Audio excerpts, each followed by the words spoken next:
ಪ್ರಿಯವುಳ್ಳ ದೇವಜನರೇ, ನಿಮ್ಮೆಲ್ಲರಿಗೂ ಯೇಸು ಕ್ರಿಸ್ತನ ಶ್ರೇಷ್ಠವಾದ ನಾಮದಲ್ಲಿ ವಂದನೆಗಳು. ಶಾಲೋಮ್, ನಿಮಗೆ ಸಮಾಧಾನವಾಗಲಿ. ಈ ದಿನ ದೇವರ ವಾಕ್ಯದ ಜ್ಞಾನಕ್ಕಾಗಿರುವಂಥ ವಿಷಯ ನಿನ್ನನ್ನು ಕಾಪಾಡಿಕೋ. ಅದಕ್ಕೆ ಆಧಾರವಾಗಿ ಧರ್ಮೋಪದೇಶ ಕಾಂಡ 4ನೇ ಅಧ್ಯಾಯ 10ನೇ ವಚನ. ಅವರು ಭೂಮಿಯ ಮೇಲೆ ಬದುಕುವ ದಿವಸಗಳೆಲ್ಲ ನನಗೆ ಭಕ್ತಿಯಿಂದ ಇರುವುದನ್ನು ಕಲಿತು ತಮ್ಮ ಮಕ್ಕಳಿಗೂ ಬೋಧಿಸುವ ಹಾಗೆ ಅವರಿಗೆ ನನ್ನ ವಾಕ್ಯಗಳನ್ನು ಹೇಳಿಕೊಡು. ನೋಡ್ರಿ, ನಾವು ದೇವರ ವಾಕ್ಯವನ್ನು ಮಕ್ಕಳಿಗೆ ಬೋಧಿಸಬೇಕಂತ, ಮಕ್ಕಳನ್ನು ದೇವರ ಭಯಭಕ್ತಿಯಲ್ಲಿ ಬೆಳೆಸಬೇಕಂತ. ಮಕ್ಕಳು ದೇವರು ನಮಗೆ ಕೊಟ್ಟಿರುವಂಥ ಭಾಗ್ಯ. ಅವ್ರು ಹೇಗೋ ಬೆಳೀಲೆಂಬುದಾಗಿ ಬಿಟ್ಟು ಬಿಡಬಾರದು, ದೇವರ ಭಯಭಕ್ತಿಯಲ್ಲಿ ಬೆಳೆಸಬೇಕು.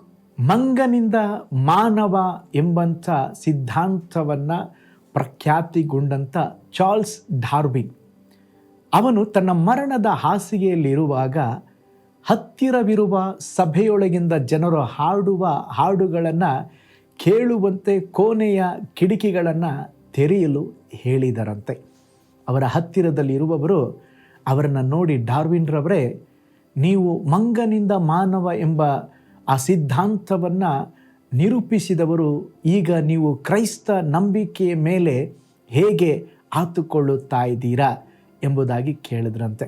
ಆಗ ಡಾರ್ವಿನ್ ಅವರು ಹೇಳಿದ್ರಂತೆ, ಅದು ನನ್ನ ಯೌವನ ಕಾಲದ ಕಾಲ್ಪನಿಕ ಕತೆ ಎಂಬುದಾಗಿ ಉತ್ತರ ಕೊಟ್ರಂತೆ.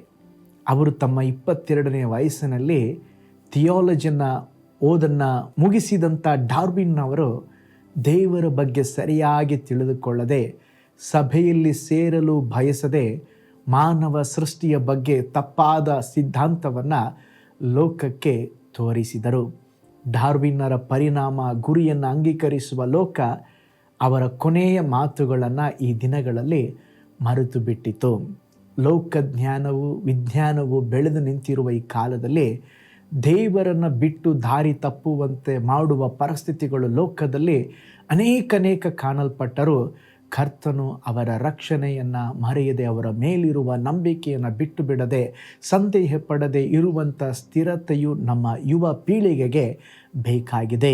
ಇದಕ್ಕೆ ದೇವರ ಬಲವು, ದೇವರ ನಡೆಸುವಿಕೆಗೂ, ಅದು ಮಾತ್ರವಲ್ಲ, ನಮ್ಮ ಮುಂದೆ ಬರುವ ಸಂತತಿಗೆ ಮರೆಮಾಡದೆ ದೇವರ ರಕ್ಷಣೆಯ ಸಂದೇಶವನ್ನು ನಾವು ತಿಳಿಸಬೇಕು. ಯಹೂದ್ಯರು ದೇವರ ಬಗ್ಗೆ ಚಿಕ್ಕ ವಯಸ್ಸಿನಲ್ಲೇ ತಮ್ಮ ಮಕ್ಕಳಿಗೆ ಬೋಧಿಸಲು ಆಜ್ಞೆ ಹೊಂದಿದರು. ಮೋಶೆ ತನ್ನ ತಾಯಿಯ ಬಳಿ ಬೆಳೆಯುತ್ತಿದ್ದಾಗಲೇ ದೇವರ ಬಗ್ಗೆ ತಿಳಿದುಕೊಂಡನು. ಅದುವೇ ಅವನು ಮುಂದಿನ ದಿನದಲ್ಲಿ ಕರ್ತನಿಗಾಗಿ ಒಬ್ಬ ದೊಡ್ಡ ನಾಯಕನಾಗಿ ನಿಲ್ಲುವಂತೆ ಮಾಡಿತು. ಪೌಲನು ತಿಮೋತಿಯ ಬಗ್ಗೆ ಹೇಳುವಾಗ, ನಿನ್ನ ಅಜ್ಜಿ ಮತ್ತು ನಿನ್ನ ತಾಯಿಯಲ್ಲಿರುವಂಥ ಆ ನಂಬಿಕೆ ನಿನ್ನೊಳಗೂ ಸಹ ಇದೆ ಎಂಬುದಾಗಿ ಹೇಳಿದನು. ನೋಡ್ರಿ, ಹಾಗಾದರೆ ಅವನ ಅಜ್ಜಿ ತಾಯಿ ಅವನ ಮೇಲೆ ದೇವರ ವಾಕ್ಯವನ್ನು ಬೋಧಿಸಿ ಹೇಳಿದ್ದಾರೆ. ಆದುದರಿಂದ ಆ ದೇವ ಭಯಭಕ್ತಿಯ ಜೀವನ ಅವನಲ್ಲಿ, ಆ ನಂಬಿಕೆಯ ಜೀವನ ಉಂಟಾಯಿತು. ಇವತ್ತು ನಮ್ಮ ಜೀವಿತದಲ್ಲಿ ಹೇಗಿದ್ದೇವೆ? ನಮ್ಮ ಮಕ್ಕಳ ಕಾರ್ಯದಲ್ಲಿ ಇವತ್ತು ಯಾವಾಗಲೂ 100 ಮಾರ್ಕ್ ತಗೋ ಮಗ, ನೀ ಫಸ್ಟ್ ಕ್ಲಾಸ್ ಬರಬೇಕು, ಫಸ್ಟ್ ರ್ಯಾಂಕ್ ಬರಬೇಕು, ಲೋಕದ ಜ್ಞಾನಕ್ಕೆ ನಾವು ಹೆಚ್ಚು ಮಹತ್ವವನ್ನು ಕೊಡುತ್ತಾ ಇದ್ದೇವೆ. ಮಕ್ಕಳಿಗೆ ಪ್ರಾರ್ಥನೆಯನ್ನು ಕಲಿಸ್ರಿ, ಮಕ್ಕಳಿಗೆ ದೇವರ ವಾಕ್ಯವನ್ನು ಕಲಿಸ್ರಿ, ಮಕ್ಕಳು ದೇವರಿಗೆ ಗೌರವ ಕೊಡಬೇಕೆಂಬುದಾಗಿ ಕಲಿಸ್ರಿ, ದೇವರ ಪ್ರೀತಿಸುವುದನ್ನು ಕಲಿಸ್ರಿ. ಆಗ ಅವರು ಒಂದು ಕಾಲಕ್ಕೂ ಸಹ ಅವರು ಸ್ತೋತ್ರ ತಪ್ಪಿ ಹೋಗುವುದಿಲ್ಲ.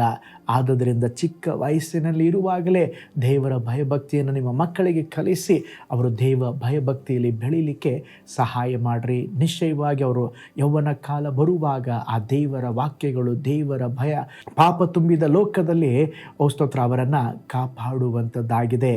ಆಗ ಅವರು ದಾರಿ ತಪ್ಪಿ ಹೋಗುವುದಿಲ್ಲ. ಆದುದರಿಂದ ಮುಂದಿನ ಸಂತತಿಗಳಿಗೆ ಉತ್ತರವಾದಿಗಳಾಗಿದ್ದೇವೆ ಎಂಬುದಾಗಿ ತಿಳಿದುಕೊಂಡು ಸ್ತೋತ್ರ ನಮ್ಮ ಸಂತತಿಗೆ, ನಮ್ಮ ಮಕ್ಕಳಿಗೆ ದೇವರ ಬಗ್ಗೆ ತಿಳಿಸೋಣ. ಕರ್ತನು ನಿಮ್ಮನ್ನು, ನಿಮ್ಮ ಕುಟುಂಬವನ್ನು ಬ್ಲೆಸ್ ಮಾಡಲಿ. ನಾವು ಪ್ರಾರ್ಥನೆ ಮಾಡಿಕೊಳ್ಳೋಣ. ಪರಲೋಕದಲ್ಲಿ ವಾಸ ಮಾಡುವ ನಮ್ಮ ತಂದೆಯಾದ ದೇವರೇ, ಎಸಪ್ಪ ದೇವರೇ, ನಿನ್ನ ವಚನಗಳನ್ನು ಮಕ್ಕಳಿಗೆ ಕಲಿಸಬೇಕೆಂಬುದಾಗಿ ನೀವು ಈ ದಿನ ಮಾತನಾಡಿದ್ದೀರ. ಅನೇಕ ವೇಳೆಗಳಲ್ಲಿ ನಾವು ಮಕ್ಕಳನ್ನು ಎಲ್ಲದರಲ್ಲಿ ಬೆಳೆಸ್ತೇವೆ, ಆದರೆ ದೇವರ ಭಯ ಭಕ್ತಿ, ಸಭೆಯ ವಿಷಯದಲ್ಲಿ, ಆತ್ಮಿಕ ಕಾರ್ಯಗಳಲ್ಲಿ ನಾವು ಮರೆತು ಬಿಡ್ತೇವಪ್ಪ. ನಾವು ಹಾಗಿರದೆ ಮಕ್ಕಳನ್ನು ದೇವರ ಭಯಭಕ್ತಿಯಲ್ಲಿ ಬೆಳೆಸಿ ನಿನ್ನ ನಾಮವನ್ನು ಘನಪಡಿಸಲಿಕ್ಕೆ ಸಹಾಯ ಮಾಡಿರಿ. ಮಕ್ಕಳು ದಾರಿ ತಪ್ಪಿ ಹೋಗದೆ ತಂದೆ ತಾಯಿಗೆ ವಿಧೇಯರಾಗಿ, ದೇವರಿಗೆ ವಿಧೇಯರಾಗಿ, ದೇವರನ್ನು ಸನ್ಮಾನಿಸುವ ಮಕ್ಕಳಾಗಿ ಮಾರ್ಪಡಿಸ್ರಿ ಸ್ವಾಮಿ. ನಮ್ಮ ಪ್ರಾರ್ಥನೆ ಕೇಳಿದ್ದಕ್ಕಾಗಿ ಸ್ತೋತ್ರ, ಯೇಸುವಿನ ಹೆಸರಿನಲ್ಲಿ ತಂದೆಯೇ, ಆಮೇನ್. Price lord. ಹಾಗಾದರೆ ಮಕ್ಕಳಿಗೆ ದೇವರ ಭಯಭಕ್ತಿಯನ್ನು ಬೋಧಿಸೋಣ, ಭಯಭಕ್ತಿಯಲ್ಲಿ ಬೆಳೆಯಲು ಕಲಿಸೋಣ. ಕರ್ತನು ನಿಮ್ಮನ್ನು, ನಿಮ್ಮ ಕುಟುಂಬವನ್ನು ಬ್ಲೆಸ್ ಮಾಡಲಿ. ನಾಳೆ ಮತ್ತೊಂದು ದೈನಂದಿನ ಜ್ಞಾನದಲ್ಲಿ ನಾನು ನಿಮ್ಮನ್ನು ಸಂಧಿಸ್ತೇನೆ. ನಾನು ನಿಮ್ಮ ಪ್ರೀತಿಯ ಸೇವಕ pastor Paul Joy. God bless you all.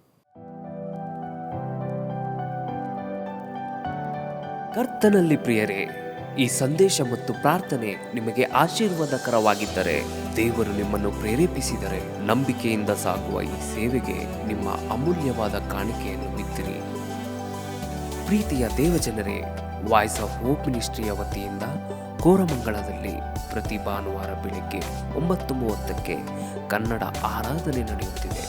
ಆತ್ಮಭರಿತವಾದ ಆರಾಧನೆ, ಮನಮುಟ್ಟುವ ಸಾಕ್ಷಿ, ಬಲಪಡಿಸುವ ದೇವ ಸಂದೇಶ.